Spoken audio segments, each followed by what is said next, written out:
Kemudian saya share.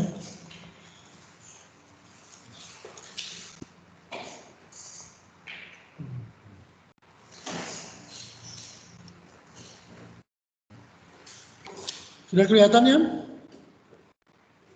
Sudah, Sensei. Ya, oke. Sudah, Sensei. Kalau begitu langsung. Ini ada fotonya sebetulnya, tapi nanti sama saya ditambahin aja. Kita slideshow ya, slideshow terus.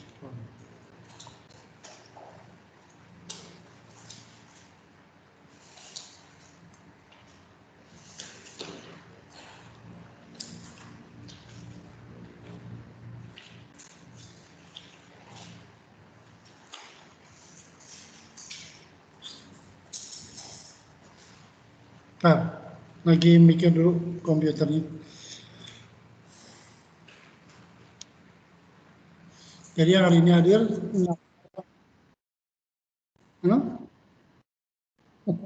wah ini ada ininya ya.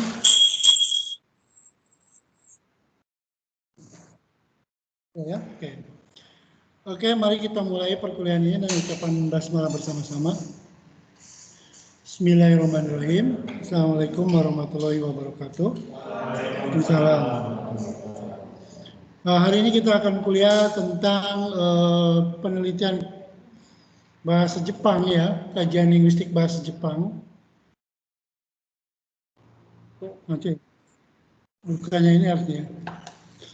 Apa-apa. Nanti akan maju sendiri dia itu ya. Ini kayaknya video pembelajaran gitu ya. Video presentasi gitu. Hari ini kita akan belajar tentang apa bahasa Jepang, kajian internal bahasa Jepang yang ini kembali juga sudah ya, sebetulnya sebagian sudah dibahas ya. Kita hanya mengulas kembali. Kemudian di pertemuan dasar mungkin kita lihat dulu yang ini, mengulangi kembali. Jadi hari ini adalah kajian kebahasaan yang pemakaian bahasa, atau mungkin kajian kebahasaan yang berikutnya ya. Coba kita lihat. Kemarin kan kita sudah sampai pembicaraan, sudah mulai. Walaupun kemarin pertemuan pertama, tapi ternyata sudah sampai ke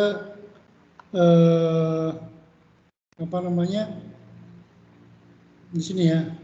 Kemarin itu ini. Jadi ada kajian internal bahasa, ada kajian pemakaian bahasa. Ya. Jadi kalau kita meneliti linguistik itu ada dua bidang itu. Yang pertama kajian internal bahasa itu sendiri. Jadi hal-hal yang berhubungan dengan bahasa Jepang, semua dari mulai morfologi, sintaksis, ya, hatsuon, fonem segala macam itu kajian internal bahasa. Jadi ini penelitiannya kualitatif, tidak pakai statistik. Ya. Nah, yang menarik justru yang sekarang lagi ngetren itu adalah penelitian pemakaian bahasa yang akan dibahas hari ini. Ya, kemarin kita sudah membahas tentang kajian internal bahasa walaupun sekilas ya di PowerPoint ini. Ya, contohnya ini nih. Ya, kajian internal bahasa itu apa? Yaitu fonologi. Misalnya membahas tentang sumimasen. Ada orang Jepang yang membahas sumimasen, ya, sumimasen ne, sumang ne, gitu ya. Jadi tidak sumimasen benar-benar, tapi dia bilangnya sumimasen ne, sumang ne. Kalau ke Jepang mungkin itu bisa membedakan mana yang ini. Intonasi juga gitu ya. Misalnya kata so desu ne dengan so desu ne, gitu ya. So desu ne yang pertama itu artinya ragu-ragu. Kemudian yang kedua itu memastikan persetujuan. Nah itu dalam pemakaiannya sangat banyak ya dalam drama. Kemudian kita bisa analisis misalnya yang so Disney, nah itu kan berarti ragu-ragu ya. So Disney, ya itu berarti meminta persetujuan ya gitu itu. Itu dianalisis dalam drama Jepang. Kemudian kita cari berapa persen yang bermakna ragu-ragu, berapa persen yang bermakna persetujuan misalnya. Kemudian penelitian sini salah ya. Ini nih penelitian tentang muncul kajian internal morfologi ya. Morfologi itu ya misalnya akronim, sinonim dalam bahasa Indonesia juga banyak ya. Sekarang itu banyak bahasa yang disingkat supaya lebih mudah. Contohnya Todai, Tokyo Daigaku ya. Ada juga misalnya Nyushi, Nyugaku Shiken, ujian masuk perguruan tinggi. NHK, NHK itu singkatan dari Nippon Hosho Kyokai. Nah, jadi karakteristik singkatan dalam bahasa Jepang dengan karakteristik singkatan dalam bahasa Indonesia itu juga bisa dibandingkan, bisa dikontrastifkan. Kemudian dari segi ini analisis murni ya, analisis murni itu artinya ini agak berat bagi kita orang Indonesia ya, karena kita bukan orang Jepang, jadi kadang-kadang kita mungkin ngeyelin ya, ngeyelin sama orang Jepang, ngapain kamu meneliti kajian internal bahasa Jepang sedangkan kamu juga bukan orang Jepang gitu kan. Lebih baik meneliti yang ada hubungannya dengan bahasa kita, kemudian bahasa mereka kita bandingkan, kita kontrastifkan gitu. Karena kalau kita meneliti murni, takutnya kita tidak tidak expert atau dianggapnya kita itu orang luar gitu. Jadi kalau orang Sunda meneliti bahasa Jawa kan aneh gitu ya. Nah, bahasa Jawa meneliti orang Sunda aja aneh gitu, mengucapkannya sering salah gitu ya. Losdol gitu ya, terjemahannya apa? Aku nggak ngerti, orang ngerti gitu ya. Tapi setelah dengar lagu-lagu kemudian dibebaskan ya, dibebaskan aja, di los gitu ya, di los itu. Ya. Seperti itu. Mau belajar bahasa Jawa dari lagu ya. Nah, itu artinya losdo pertama kali muncul tuh nggak ngerti apa gitu ya. Tapi setelah dengar lagu, ada terjemahannya, iya, berarti dibebaskan saja gitu ya. Oke. Kemudian makna internal yang lain adalah sinonim, ya ada kudaru, sagaru, furu, uru, oru gitu. Nah ini berarti kan meneliti perbedaan persamaan dari kosakata yang sama atau kosakata yang mempunyai makna yang sama. Benkyo suru, manabu, narau itu juga mirip-mirip ya. Kalau orang asing kan ingin tahu bedanya apa. Kalau kita sanggup sampai ke detail menganalisisnya nggak apa-apa. Cuman kayaknya itu berat kalau kita ingin masuk itu, dan harus mencari banyak contoh. Banyak contoh dikumpulkan kemudian dikategorikan. Nantinya kayak gitu ya. Kalau mau meneliti yang kajian internal. Anda harus siap di data. Jadi ketika ujian sidang itu nanti Anda ditanya datanya mana, contoh soalnya berapa, contoh kalimatnya berapa. Jadi selama 6 bulan sekarang kalau Anda mau meneliti kajian kebahasaan, kumpulkan contoh-contoh itu. Misalnya saya mau membahas tentang kata coto dalam bahasa Jepang. Ya, di perpustakaan ketemu coto satu, tuliskan. Contoh yang pertama berarti makna menolak. Contoh kalimatnya. Kyowa coto. Ya, iso ni gohan wa tabemasen ka? Kyowa coto gitu ya. Nah, itu berarti udah pasti tolak gitu, ditolak ya. Atau nemu lagi ketika baca buku teks apa gitu, nih anu itu coto, anu itu coto berarti coto itu heng ya, heng na hito ya. Atau coto mata kudasai berarti sukosi ya. Coto onegaishimasu berarti sebentar, minta tolong sebentar. Jadi ada sebentar, sukosi, penolakan sama miring ya, otak miring ya, orang gila gitu ya. Anu itu heng desu yo. Contoh nih, contoh itu beda dengan yang lain gitu ya. Berarti itu udah 4 makna kita ketemukan. Di dalam penelitian terdahulu coba kita baca jurnal-jurnal, contoh itu ada sekitar 10-20 makna. Nah, saya nggak tahu itu. Apakah Anda akan menemukan makna baru lagi ya silakan. Dan nanti banyak contohnya 100-200 kalimat dikumpulin, kemudian di ujian sidang Anda dibagi-bagi. Makna yang pertama penolakan, ada berapa contoh? Saya menemukan 10. Itu menarik. Itu namanya kajian pemakaian bahasa, ya. Tapi sekaligus kajian internal bahasa. Kenapa? Karena digabungkan gitu. Kita dengar di TV coto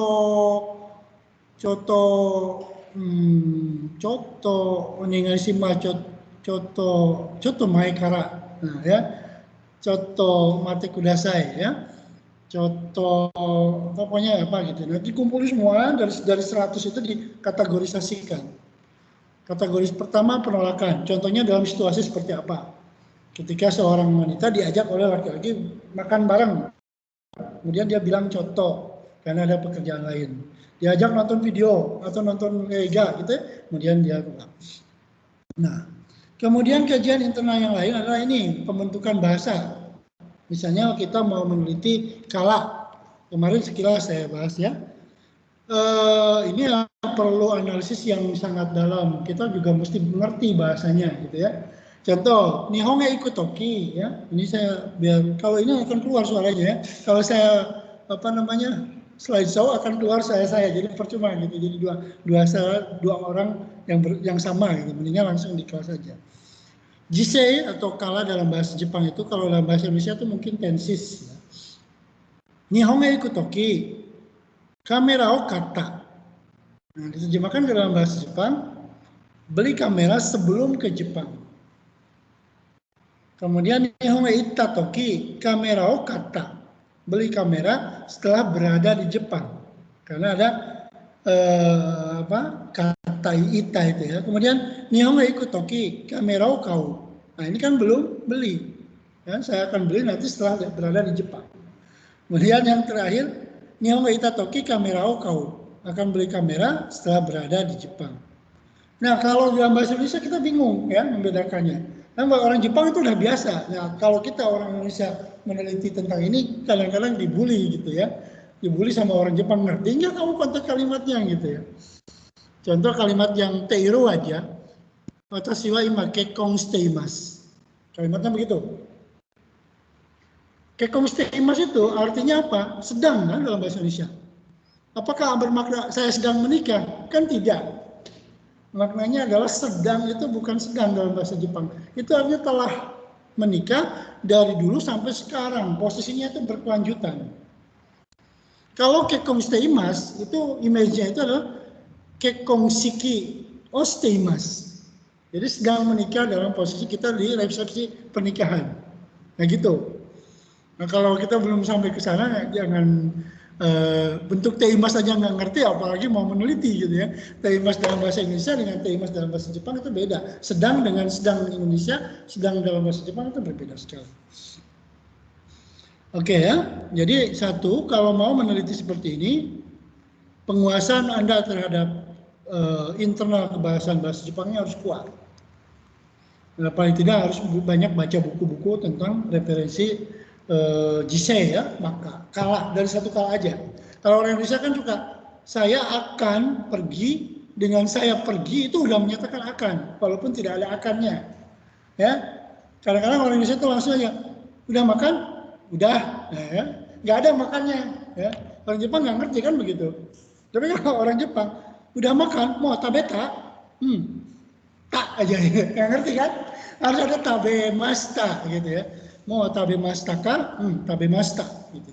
Tapi kalau bisa sudah makan, sudah selesai kalimatnya itu. Ya nggak ada makan lagi. Karena makannya itu nggak nempel di aspeknya, aspek dari jisei itu. Artinya orang Jepang kalau ngomong harus selesai dulu, baru kita ngerti. Kyou wa gohan wo tabe, selesai dia ngomong.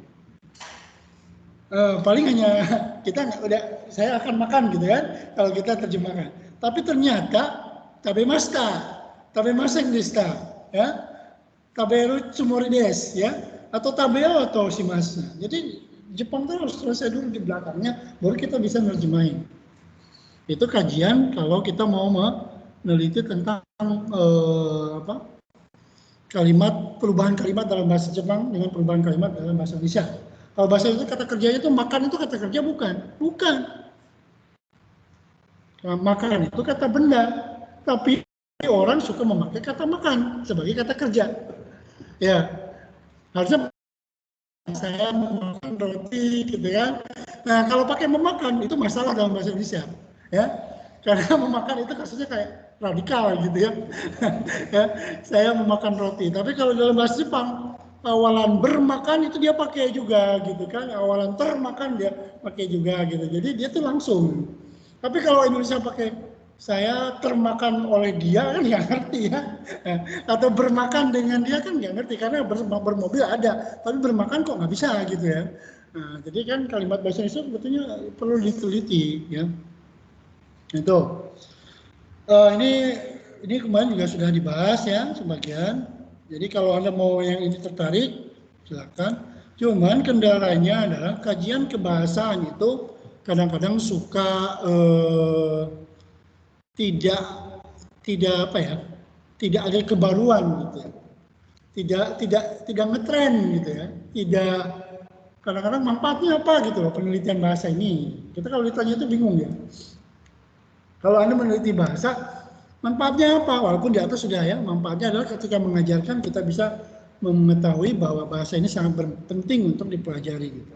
Tapi kalau dari pihak luar atau dari pihak masyarakat, itu hanya kegunaannya penelitian kebahasaan itu apa? Nah ini yang jadi masalah kadang-kadang. Jadi sebelum meneliti, Anda harus memilih topik. Nah, sekarang kan saya nanti 2 minggu ke depan atau 3 minggu ke depan saya ingin tahu Anda punya masalah penelitian apa, kemudian topiknya yang ingin dibahas itu apa. Gitu. Jadi jangan sampai judul dulu dibuat, masalahnya nggak tahu gitu loh. Ya, jadi jangan bikin judul dulu. Kalau judul itu gampang. Kalau masalah udah ketemu nanti judul baru mau mengikuti. Jadi kesalahan teman-teman dulu mahasiswa yang dulu itu, judulnya ini selesai penelitian saya itu, judul. Masalahnya apa? Nggak tahu. Terus gimana cara menelitinya? Nggak tahu juga. Ya. Jadi kalau bisa ada masalah, berarti ada pemecahan masalah. Maka itu dalam skripsi, ketika ujian sidang pasti ditanyanya itu. Kenkyu no mondai wa nan desu ka? Ya. Kemudian donna hoho de shirabimasu ka? Kan begitu. Nah, masalah penelitian itu beda-beda dengan masalah kehidupan gitu loh. Kalau masalah kehidupan itu santai aja ya, nggak usah dipikirin. Kalau masalah penelitian tuh apa bedanya masalah kehidupan dengan masalah penelitian? Ada yang tahu? Coba. Ada yang berpendapat dari teman-teman dunia maya? Contoh masalah kehidupan dengan masalah apa namanya? Penelitian. Masalah itu contohnya begini ya. Masalah ini pilih ya. Saya tuh makan pagi jam 6. Si A itu makan pagi jam 6. Si B juga makan pagi jam 6 sarapan, sama ya. Tapi kemudian pada jam 10, si A itu udah lapar gitu. Sementara si B itu jam 12 laparnya. Ya mana yang jadi masalah? Yang makan jam 10, lapar jam 10 atau yang lapar jam 12? Nah, jam 10. Karena makan jam 12 itu wajar. Itu nggak usah diteliti. Kalau dia lapar lagi jam 10 berarti itu ada masalah yang tidak lazim. Maka penelitiannya adalah kenapa pada jam 3 jam setelah makan saya lapar lagi, gitu kan? Kemudian dicari penyebabnya. Oh, mungkin makannya saya pada waktu itu pertama itu hanya nasi goreng saja atau hanya lemper saja, walaupun jam 6 itu sarapan. Nah, itu masalah penelitian. Jadi masalah penelitian itu adalah sesuatu yang tidak lazim. Tapi kalau masalah jam 12 lapar lagi itu udah nggak usah diteliti. Itu udah pasti wajar kalau udah jam 12 makan lagi. Jadi bukan masalah lagi ya. Contoh yang lain misalnya apa ya? Masalah itu saya ini juga bingung apakah masalah kehidupan atau enggak. Sekarang itu banyak sekali media pembelajaran dalam Instagram, YouTube, dan sebagainya itu banyak sekali. Ya. Tapi kemampuan kita mahasiswa tidak naik-naik gitu ya. Kemampuan misalnya pembelajaran kanji ya, pembelajaran kanji aja dalam YouTube itu banyak sekali, dalam Instagram banyak sekali. Banyak sekali media pembelajaran yang kita temukan dalam kehidupan sehari-hari. Tapi kemampuan kita itu tidak naik-naik. Itu masalah penelitian atau masalah kehidupan. Ada orang yang karena banyak metodologinya, ada medianya, dia pintar sekali, bisa semakin jadi multi talenta ya. Tapi ada yang nggak bisa-bisa, saya tuh udah lihat banyak gitu, tapi kok nggak bisa apa-apa. Kanjinya nggak naik-naik kemampuannya. Menurut saya apa? Menurut Anda ada? Ada yang dari dunia maya memberikan pendapat, silakan. Biar Biar ada suaranya kedengar sama teman-teman di sini. Ada yang tahu? Ini sampai sini ya, kajian penelitian kebahasaan ini banyak sekali, masih banyak. Nggak ada ya? Nggak ada yang berpendapat ya? Atau menengai sambil rebahan di sana? Ya, nggak apa-apa, dengerin aja ya. Karena pendengar yang baik adalah mendengarkan sesuatu walaupun nanti juga lupa lagi kalau tidak gitu. Ya, jadi manusia itu hanya mendengar itu hanya 30% masuknya itu. Kemudian melihat itu bisa naik 30-40 ya. Yang paling baik itu mengajarkan kembali kepada orang lain. Itu bisa sampai 70% ilmu itu ya. Jadi kalau hanya mendengar, melihat itu 30-20%, apalagi hanya sekali. Tapi kalau kita mempraktekkan dan mengulangi kembali kepada orang lain itu biasanya lebih dari 70%. Saya banyak mendengar dari orang, kemudian saya sampaikan lagi. Jadi saya jadinya nempel di saya. Misalnya kata-kata mutiara. Ya, kamu itu kalau presentasi harus ada originality. Nah, originality itu apa? Originality itu pendapat sendiri, bukan ngambil dari yang lain, gitu ya. Jadi kalau kita presentasi bukan dari pendapat sendiri itu percuma, ya. Nanti tidak ada kebaruannya. Nah, meneliti juga yang penting sederhana, tapi ada manfaat dan guna gitu ya. Nah ini ya. Coba dalam sebulan ini Anda cari ya. Ini internal kebahasaan, tapi internal kebahasaan di sini perbandingan bahasa ya. Ini sampai sini. Nah, kalau saya tambahkan presentasi hari ini dengan penelitian kajian bahasa atau penelitian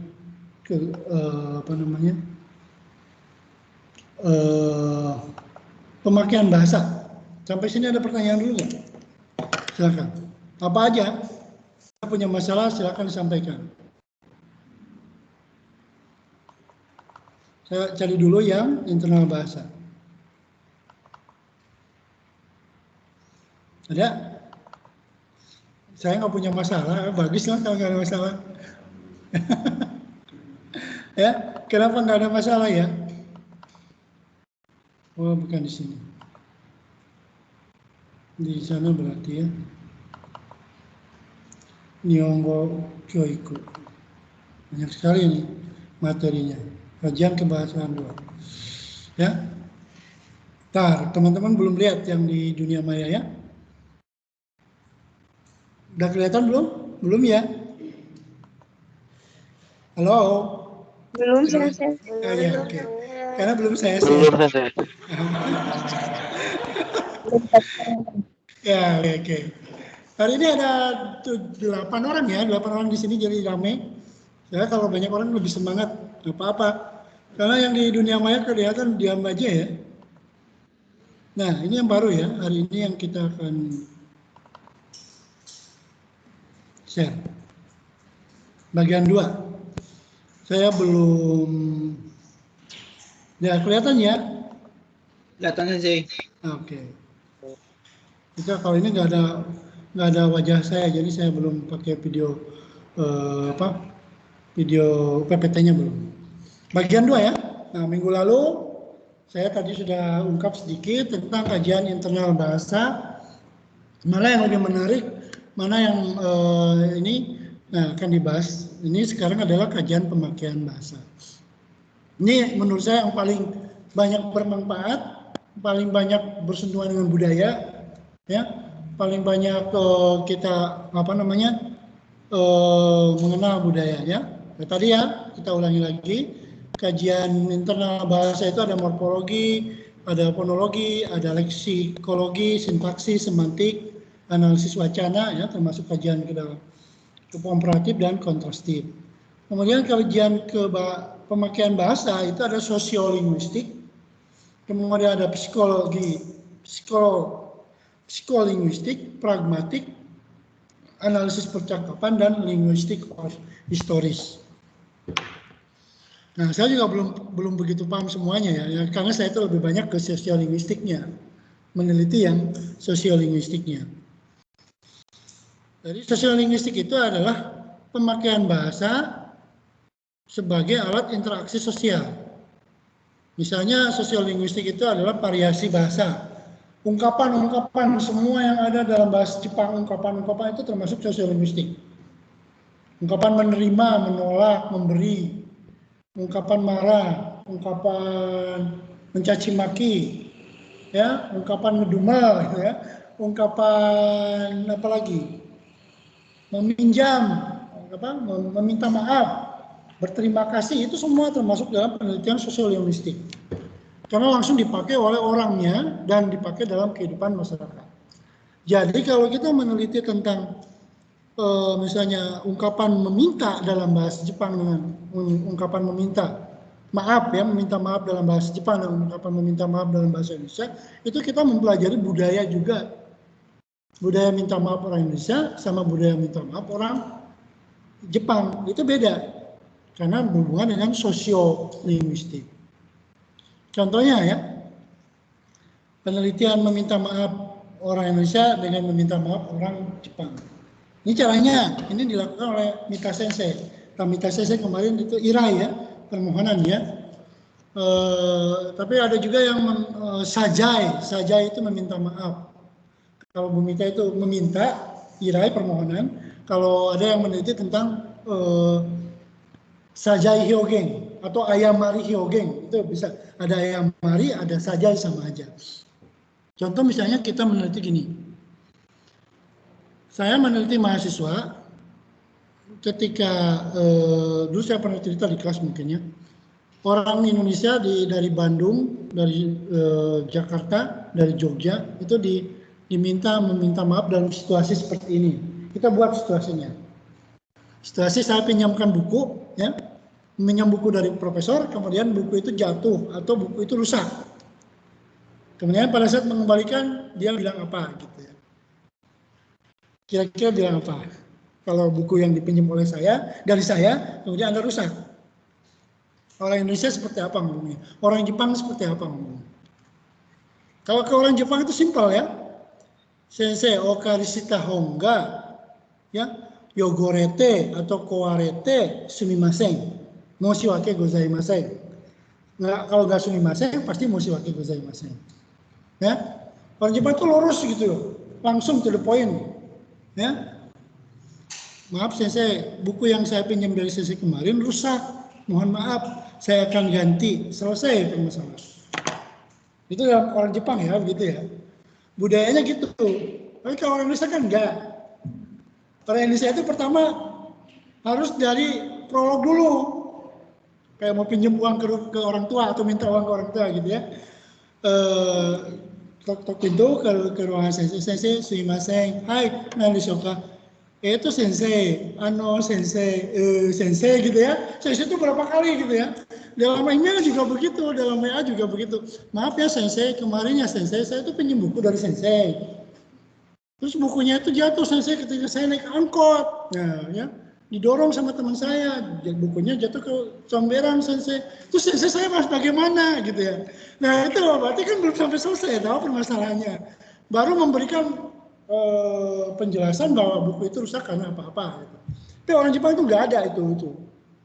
Di kategorinya itu nggak ada yang namanya iwake. Iwake itu alasan. Tapi orang Indonesia kan begitu. Kemarin saya pulang dari rumah, saya kemudian kehujanan. Ya, kebetulan saya nggak bawa payung dan buku yang dibawa di tas saya itu semua basah. Jadi bukunya yang dipinjam dari sini itu basah dan rusak sensei. Dulu tertawa dulu gitu. Intinya apa? Kata sensei itu kan hanya gitu. Nah, intinya saya meminta maaf bahwa buku yang dipinjam dari sensei itu rusak. Terus gimana ya sensei? Ada pertimbangan enggak gitu ya? Atau bisa bagaimana baiknya saya gitu. Nah itu Indonesia itu bagus diteliti ya. Ada yang sedang meneliti tahun 2010 itu. Dan menarik sekali ternyata orang Indonesia itu satu panggilan sensei-senseinya itu atau paknya itu ya. Kalau bu gitu. Itu pertama panggil nama kita. Yang kedua tuh nggak ada artinya. Coba di MS di WA gitu ya.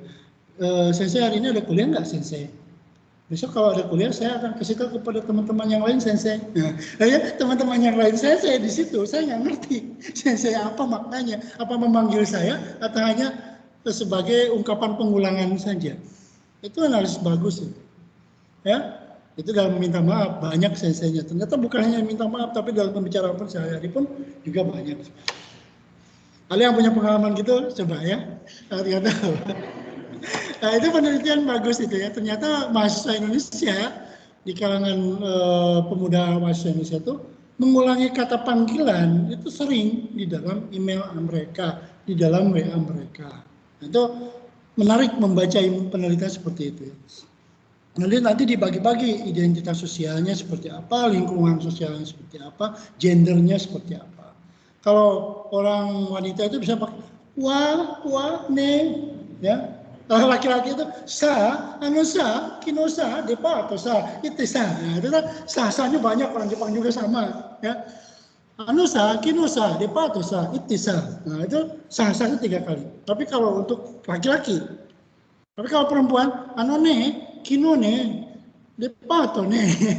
Nah itu kan sama dengan saya kemarin ya, saya ke kantor ketemu sama seseorang ya gitu. Mirip-mirip dengan yang tadi dipanggil itu ya. Nah jadi bahasa wanita dengan bahasa perempuan juga sama. Itu masuk dalam sosiolinguistik.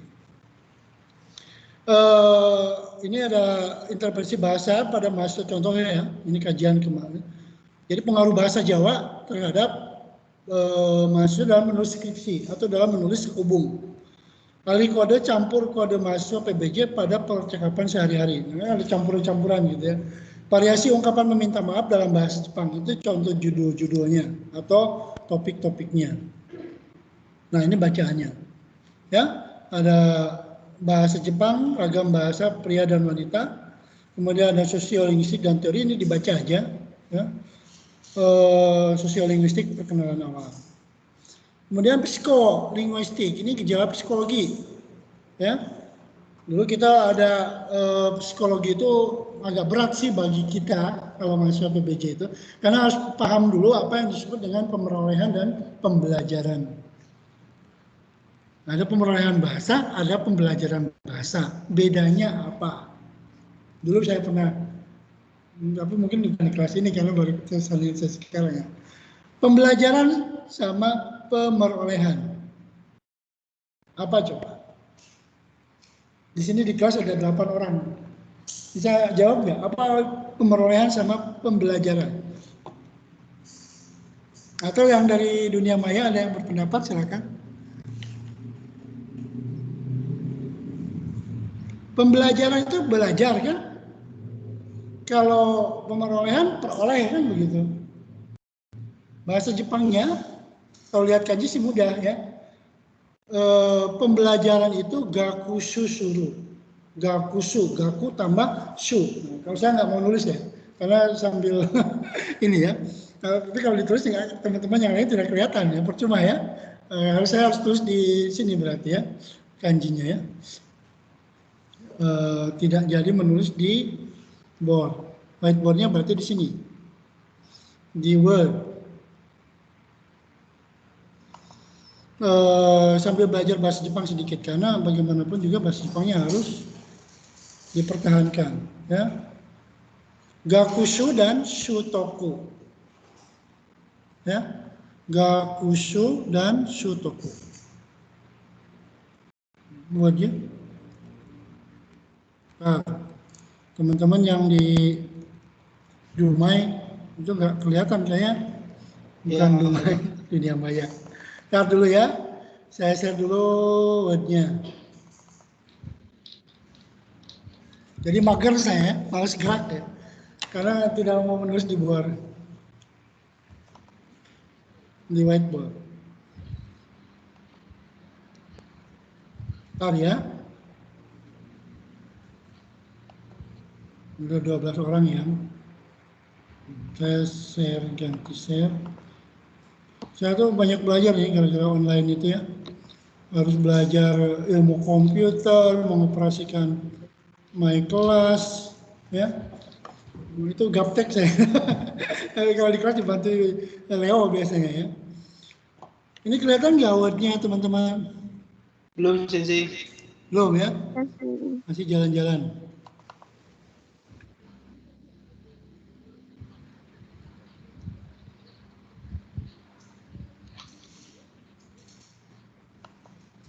Ada bagusnya, ada kurang bagusnya ya. Kalau pakai, saya nggak bisa langsung nulis di Word, di board gitu ya, di whiteboard. Nggak kelihatannya? Kosong? Nggak ada tulisan apa-apa? Belum ada sensei. Saya belum sensei. Nggak, Belum ada sensei. putihnya kelihatan nggak putihnya? Enggak sensei. Belum sensei. Oke, nah. Berarti harus, karena belum di-share. Ini kan belum di-share, jadi nggak kelihatan. Nah, ini kelihatan. Ah, udah sensei. Udah sensei. Ini.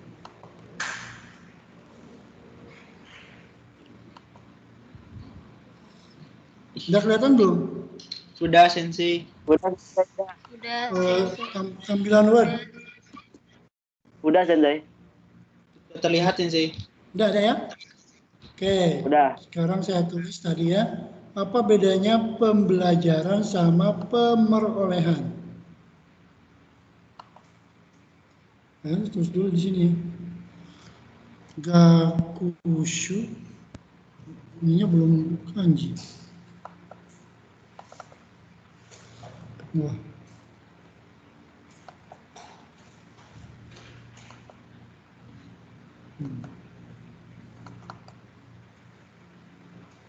Kenapa nggak bisa berubah ya?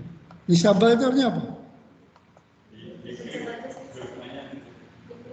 Diklik. Iya. No. Nggak bisa kok. Mikir dia. Saya mau nampilkan kanji kok.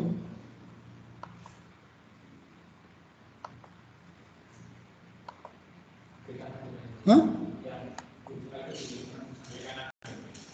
Iya. Apa?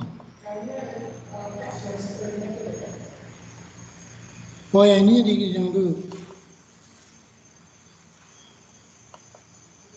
Disable itu apa? Nggak bisa diklik. Nggak bisa berubah jadi ini. Ya wis kalau gitu nggak usah nulis pakai bahasa Jepang. Oke ya. Pokoknya pembelajaran sama pemerolehan. Pembelajaran itu artinya gakususuru. Pemerolehan itu artinya shutoku. Shutoku itu memperoleh secara alami. Jadi kalau kita ke Jepang, Leo di Jepang, lihat video, lihat orang Jepang ngomong, itu namanya shutoku. Anak kecil belajar itu shutoku. Tapi kalau yang belajar dengan dipaksa, itu namanya pembelajaran. Ya kita itu pembelajaran karena belajar bahasa yang dipaksakan, ya, tidak alami. Nah, oke ya. Udah bisa berubah. Gakushu. Nah, gakushu kecil ya. Sama shutoku. Beda toh? Kecil ya, kita perbesar. Walaupun dua-duanya sama ya, suruh sama ini. Kelihatan? Enggak? Enggak ya? Enggak sensei. Udah? Enggak kelihatan sensei. Oke ya. Tidak Pembelajaran itu gakususuru sama dengan narau, sama dengan benkyo suru. Tapi kalau stoku itu pemerolehan bahasa ya. Cirinya adalah pemerolehan bahasa itu didapat dengan alamiah. Walaupun tidak belajar, tiba-tiba dapat. Ya, kayak anak saya itu yang 1 tahun 2 tahun ngomong sama teman-temannya, itu losdol itu apa gitu. Ya. Aku mau ya. Aku nggak ngajarin, saya nggak ngajarin, tapi dari teman-teman lainnya dia mau gitu ya. Bahasa Jawa muncul ya. Nah, tapi di Jepang juga gitu, iya dayo, ya kayak gitu-gitu muncul. Tapi kalau yang shutoku nggak mungkin yang seperti itu muncul ya. Shutoku itu harus belajar dulu, latihan, dipaksa, baru kita ini. Makanya kanji itu kadang-kadang hanya bisa didapatkan dengan pembelajaran. Karena kalau shutoku itu hanya bacanya, ya. Kalau belajar kanji itu harus melalui gakushu, dipaksa, dituduh menulis. Tapi kalau shutoku itu dialami dengar aja langsung masuk. Makanya dalam penelitian ini saya share lagi, penelitian bahasa ada yang disebut dengan shutoku sama gakushusuru. Ada pembelajaran, ada pemerolehan. Jadi ini penelitiannya bisa ke anak kecil, ya. Misalnya orang Jepang juga bisa jadi objek kita. Bagaimana orang Jepang mengucapkan mungkin? Dia pasti mengatakan mungkin, ya. Karena ketika belajar bahasa Indonesia dia terpengaruh oleh bahasa Jepangnya, N, dan dia tidak bisa membedakan MG. Mungkin. Bilang Sumedang juga bilang Sumudang, ya, Sumuda. Karena nggak ada dalam bahasa Jepang, ya. Itu interpretasi bahasa Jepang yang masuk ke dalam bahasa Indonesia ketika dia ngomong bahasa Indonesia. Orang Indonesia juga begitu. Orang Indonesia tidak bisa mengucapkan bahasa Jepang dengan baik ketika misalnya Ohayo gozaimasu, Ohayo gozau, gozaya orang Sunda itu kayak saya juga sama. Bahasa Inggris juga kadang-kadang suka salah saya itu, ya. Makanya saya minder kalau ngomong bahasa Inggris. Prancis dengan Fran, ya. V dengan V, ya. F gitu ya, itu suka. Nah itu bisa psikolinguistik, bisa masuk pemerolehan bahasa, ya. Pemerolehan bahasa pertama dengan pemerolehan bahasa kedua. Kemudian ini sampai sini, terus kita lanjutin. Sampai sini menarik ya. Nanti coba minggu depan saya ingin bertanya mengenai kira-kira topik yang Anda miliki apa, ya. Nah, psikolinguistik itu adalah misalnya pemerolehan sintaksis dalam berbahasa Jepang pada mahasiswa baru prodi PBJ WMY gitu ya. Kemudian analisis faktor penentu pembelajaran bahasa Jepang, studi kasus mengenai hubungan motivasi dan penyajian formal bahasa. Ini agak susah ya, penelitian psikologi itu kan berhubungan dengan psikologi ya. Nah, ini bukunya Psikologi Kajian Teoretik, ada Psikolinguistik. Ini agak berat kalau Anda meneliti ini. Harus baca dulu psikologi, kemudian baca linguistik 2 ya. Kemudian analisis percakapan, ini kalau ini mudah lah ya. Kira-kira bisa lah. Yang minggu lalu saya bahas tentang konten yang ada dalam drama, konten yang ada dalam IG. Nah, percakapannya dianalisis, kemudian dibuat kategorisasi. Nah, seperti tadi contoh itu kan masuk ini. Analisis bersifat induktif untuk menemukan pola interaksi yang berulang-ulang. Topik khusus dalam analisis percakapan misalnya giliran baca, giliran bicara, keheningan, jeda, atau tumpang tindih dalam ujaran. Misalnya seperti penggunaan aijuchi. Aijuchi itu apa? Aijuchi itu menimpali ketika kita ngomong. Kalau orang Jepang itu kayak main pingpong ya, musi-musi, hai.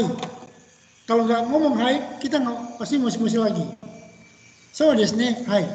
Ya, hai, wakarimashita, hai. Ya. Kadang-kadang hai-nya 2 kali, itu nggak boleh hanya 1 kali hai-nya itu ya.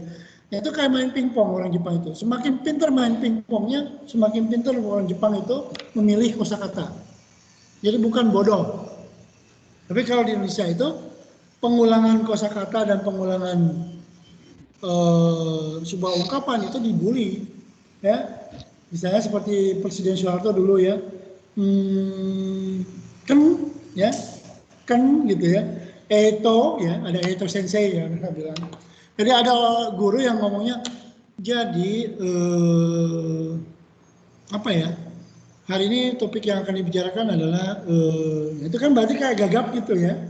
Nah di Jepang itu sebetulnya dia orang pintar, tapi di Indonesia itu disebut dengan sensei atau eto sensei, karena dia itu ngomongnya dipotong-potong. Jadi di Jepang juga ada dosen yang ngajar eto desu ne, kyou wa shimbun no koto ni tsuite hanashitai to omoimasu. Eto, saya itu juga ngitung ya, etonya berapa kali itu ya. Dalam 1 jam dia etonya berapa kali? 20 kali. Kemudian kita 20 kali ya. Ya, atau ketika marah ibu itu, ya ibu itu kalau marah diulang-ulang lagi. Saya hitung ya, 1 kali sampai 10 kali, pakai itu loh, pakai kayak pemilihan ketua hima itu loh. Ya, biar cepat selesai dimarahinnya saya hitung gitu ya. Ini 1 kali, kamu gitu, 1 kali, kamu lagi gitu kan. Jadi itu kalau di Indonesia itu dianggapnya tidak pintar karena mengulangi beberapa kosakata yang sama dalam sebuah percakapan. Tapi di Jepang itu justru enggak. Itu orang Jepang mengatakan bahwa semakin pintar seseorang, maka dia semakin ada jedanya banyak ketika ngomong. Contoh ketika jadi shikaisa, pembawa acara, pakai gitu ya. Honjitsu wa desu ne, nani sensei ga irasaimasu. Sensei dojo kochira e. Ja, minasan, honjitsu wa, gitu ya. Itu ada gitu tapi kayak gitu ya. Nah itu tuh sebetulnya dia pintar gitu. Pada saat itu dia ngomong, pada saat itu dia memilih kosakata paling tepat.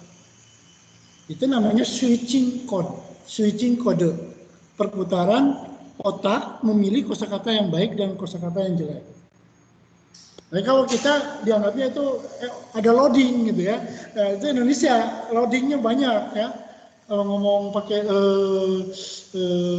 apa ya, kamu kok cepet-cepet sih ngomongnya, cepet ya ngomongnya ya. Nah, loading yang beda dengan loading yang benar-benar tidak bisa kan, harus ditepuk dulu pantatnya ya, kasih Dono, kasih Naindro itu ya. Kemarin saya lihat gitu ya. Nah itu benar-benar itu berarti loading ya, ada jaringan otak yang terganggu, itu loading itu. Tapi kalau loadingnya orang Jepang itu bukan, dia memilih kosakata yang baik ketika itu. Ini menarik ya, fenomena seperti itu ya. Kemudian Aijuchi ya tadi ya, Aijuchi itu percakapan bahasa Jepang. Ini dulu udah dikerjain sama Mita Sensei. Ternyata polanya itu pola orang Jepang itu pingpong, main pingpong. Jadi kalau satu orang tidak ngomong, tidak menanggapi, itu tidak sopan. Tapi kalau orang Indonesia, kalau orang lain ngomong ditanggapi, itu tidak sopan, ya aneh kan? Beda, orang Indonesia itu kalau ngomong selesaikan dulu, baru kamu menampili gitu. Kalau di Jepang itu melihat wajah orang yang ngomong, itu kadang-kadang tidak sopan. Karena berarti dia melawan gitu ya.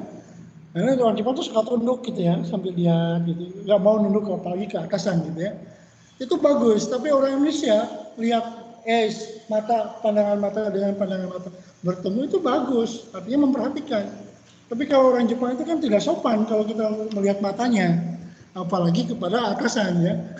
Tapi orang Indonesia atasan dilihat aja terus gitu ya. Jadi atasannya yang ngomongnya kemana saja gitu. Coba kalau orang Jepang ngomongnya, dia matanya kemana aja, dia nggak mau melihat ke depan kita. Orang Indonesia itu tsurai, makanya di Jepang dan Indonesia beda di situ. Di Korea kalau makan dikasih banyak, itu harus dihabiskan. Nggak boleh disisakan. Kalau disisakan tidak sopan.